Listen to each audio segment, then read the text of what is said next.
Hello friends, आप देख रहे हैं भोले के अकाउंट चैनल और आज पढ़ने वाले हैं रिटायरमेंट चैप्टर के अंदर section 37 of the Indian partnership act 1932। Section 37 क्या बोलता है इंडियन पार्टनरशिप एक्ट 1932 का कि जब कोई पार्टनर रिटायर होता है या उसकी डेथ हो जाती है, तो रिटायर हो गया या डेथ हो गई फिर भी उसका अपन ने कंपटीशन तो कर दिया कि भैया इतनी कैपिटल बनती है, तेरा इतना पैसा बनता है, लेकर जाना। रिटायरमेंट हो गया तो वो खुद लेकर जाएगा और डेथ हो गई है तो उसका रिप्रेजेंटेटिव लेकर जाएगा। लेकिन आपने बिजनेस स्टार्ट रखा, मतलब रिमेनिंग पार्टनर ने, मैं एज्यूम कर रहा हूँ ABC 3 पार्टनर है, C पार्टनर रिटायर हुआ है या डेथ हो गई है, तो AB फिर भी कंटिन्यू करते हैं, बिजनेस कंटिन्यू करेंगे, बट कंटिन्यू करते हैं और उसका पेमेंट नहीं किया है। जो पार्टनर रिटायर हुआ है या जिसकी डेथ हुई है C पार्टनर, उसको अभी तक पेमेंट नहीं किया है और नहीं पेमेंट करते हुए भी AB ने अपना व्यापार, अपना बिजनेस क्या रखा, कंटिन्यू रखा।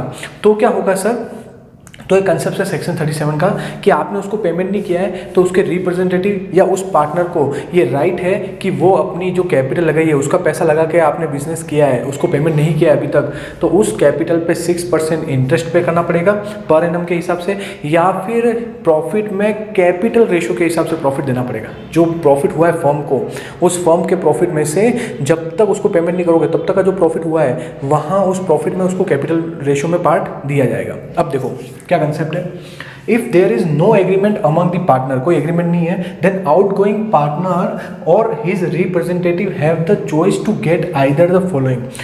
या तो उस पार्टनर को रिटायरमेंट हुआ है तो वो पार्टनर पे पेमेंट लेकर जाएगा, लेकिन आपने उसको पेमेंट किया ही नहीं है या उसके रिप्रेजेंटेटिव को पेमेंट किया ही नहीं है और आप उसका पैसा यूज करके व्यापार चालू है आपका।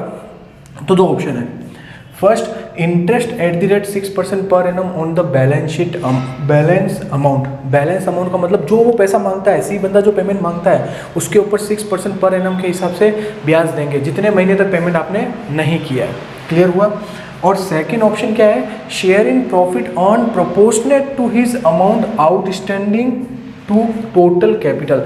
मतलब share in profit earn proportionate to his amount outstanding to total capital. इस लाइन का मतलब ये हुआ कि उसके कैपिटल रेशो के हिसाब से, प्रॉफिट एंड लॉस रेशो के हिसाब से नहीं, कैपिटल रेशो के हिसाब से उसको प्रॉफिट मिल जाएगा। कैपिटल रेशो कैसे, भैया उसकी कैपिटल कितनी लगी हुई है उसके हिसाब से। इसके पीछे लॉजिक क्या है, क्योंकि जो पार्टनर रिटायर हुआ है, जो डेथ हुई है, उसका पैसा यूज करके आपने प्रॉफिट कमाया है, तो उसको जितनी उसकी कैपिटल है उस प्रोपोर्शनेट में आपको उसको प्रॉफिट में शेयर देना पड़ेगा।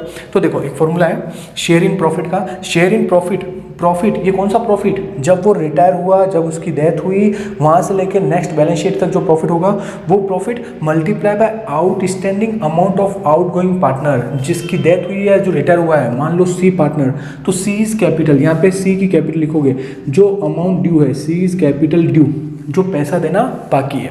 Okay, upon capital of all partner. All partner का मतलब A की, B की और C की, तीनों की कैपिटल। क्लियर। तो इसका मतलब वही हुआ, C की कैपिटल अपॉन टोटल कैपिटल, तो क्या हुआ, कैपिटल रेशो।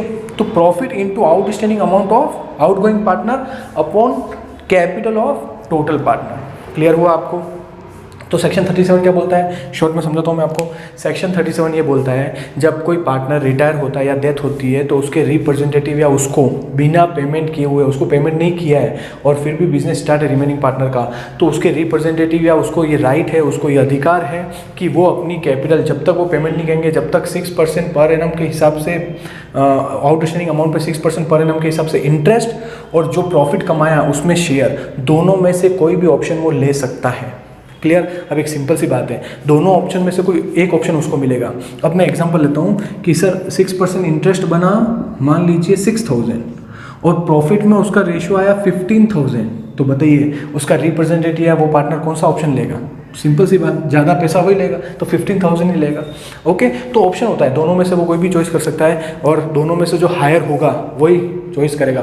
जो ज़्यादा पैसा होगा दोनों में से, या तो इंटरेस्ट का अमाउंट ज़्यादा होगा या प्रॉफिट का अमाउंट ज़्यादा होगा, दोनों में से विचएवर इज हायर, जो ज़्यादा होगा वो अपना प्रॉफिट उस कैपिटल आउटस्टैंडिंग अमाउंट के साथ लेके जाएगा। क्लियर हुआ। अब मैं आपको एक क्वेश्चन कराता हूँ। यस सर, एक क्वेश्चन करते हैं। लाल, बाल and Pal were partner sharing profit and loss in the ratio 4:3:2। मैं शॉर्ट में लिख लेता हूँ और आपकी स्क्रीन पे भी है। LBL पार्टनर है 4:3:2 में। पाल की डेथ हो गई है, लाल बाल पाल, सॉरी पाल की डेथ हो गई, पाल भैया की डेथ हो गई कब, 1 जुलाई 2019. Okay sir. On which date the capital of the Lal Bal Pal after all necessary adjustment stood 75, 65 and 45. Capital कितनी है? 75, 65, 45. ये इनकी कैपिटल है. Okay sir. Respectively Lal and Bal continue to carry on the business for 6 month. उन्होंने 6 महीने तक business continue किया. Okay. Without settling the account of Pal को बिना पैसे दिए हुए. During the period of 6 month ended 31 December 2019 profit हुआ है 50,000 रुपये का. Okay sir. क्लियर हुआ. Is earn by the firm. State which of the 2 option available with Pal executor under section 37 of the Indian partnership act 1932. तो यहाँ पे पाल को बिना पेमेंट किए हुए, बिना सेटल किए हुए आप बिजनेस कर रहे हो, 6 महीने तक बिजनेस चलाया है, तो 2 ऑप्शन ये होता है सेक्शन 37.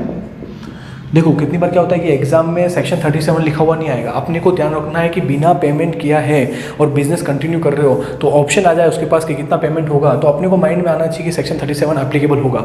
एक बार बोर्ड में क्वेश्चन आया जिसमें सेक्शन 37 लिखा हुआ नहीं था, गिवन नहीं था. ओके, तो आपको ध्यान रखना है. सेक्शन 37 क्या बोलता है? फर्स्ट ऑप्शन, आप अपनी इंटरेस्ट पे कर दीजिए at the rate of 6% per annum जो आउटस्टैंडिंग अमाउंट है. क्लियर. अभी निकाल देते हैं outstanding amount. Sir outstanding amount है किसकी कैपिटल? पाल की. 45,000. तो 45,000 अमाउंट इनटू रेट 6%, 6/100 और मंथ 6/12. 6 महीने तक उन्होंने व्यापार चालू रखा. ठीक है. 6 महीने का प्रॉफिट है 50,000 रुपये. Okay sir. 2 जीरो से 2 जीरो कट कर लीजिए. 6 2 2 3 450 इंटू 3 1350 रुपये. ब्याज बनता है 1350 रुपये. या फिर सेकंड ऑप्शन है share in profit. Share in profit capital ratio में. ओके, तो इसका फॉर्मूला क्या होगा शेयर इन प्रॉफिट का? जो प्रॉफिट अर्न किया है वो प्रॉफिट लिख लोगे आप, मल्टीप्लाई बाय जो रिटायर हो रहा है, जो डेथ हो रहा है उसकी कैपिटल, यानी पाल का आउटस्टैंडिंग कैपिटल, आउटस्टैंडिंग अमाउंट या ड्यू अमाउंट. तो outstanding capital upon total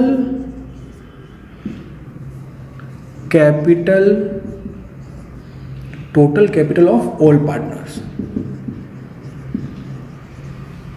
clear हुआ. तो प्रॉफिट कितना अर्न किया उन्होंने? 50,000. पाल की कैपिटल कितनी थी? 45,000 divide by upon total capital 75 plus 65 plus 45.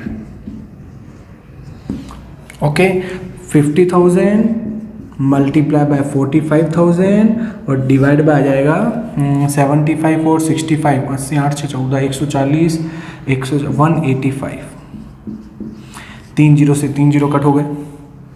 इसको आप सॉल्व करेंगे तो आएगा 12,162 रुपये और 1350 का इंटरेस्ट.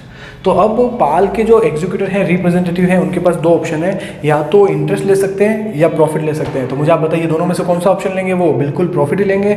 12,162 रुपीज़ मिल रहा है और इंटरेस्ट होता है 1350 रुपये. तो ये अमाउंट, तो टोटल पाल के एग्जीक्यूटिव को पेमेंट कितना होगा?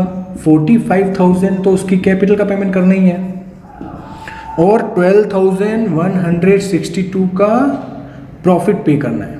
प्रॉफिट में उसका रेशो, तो टोटल पेमेंट होगा 261,675 57,162. तो ये क्वेश्चन होता है सेक्शन 37 वाला. ओके, तो सेक्शन 37 के हिसाब से क्या, जितना आउटस्टैंडिंग कैपिटल है, जितना पेमेंट देना है उसका 6% इंटरेस्ट ले लीजिए, या फिर उसको प्रॉफिट में कैपिटल रेशो दे दीजिए, उसकी कैपिटल अपॉन टोटल कैपिटल. इसका मतलब क्या हुआ? Capital ratio. क्लियर. तो टोटल पेमेंट कितना हो जाएगा? कैपिटल प्लस उसका जो भी सेक्शन 37 के हिसाब से प्रॉफिट या इंटरेस्ट जो भी वो लेना चाहे उसके हिसाब से टोटल पेमेंट हो जाएगा 57,162. ओके सर, क्लियर हुआ? Thank you.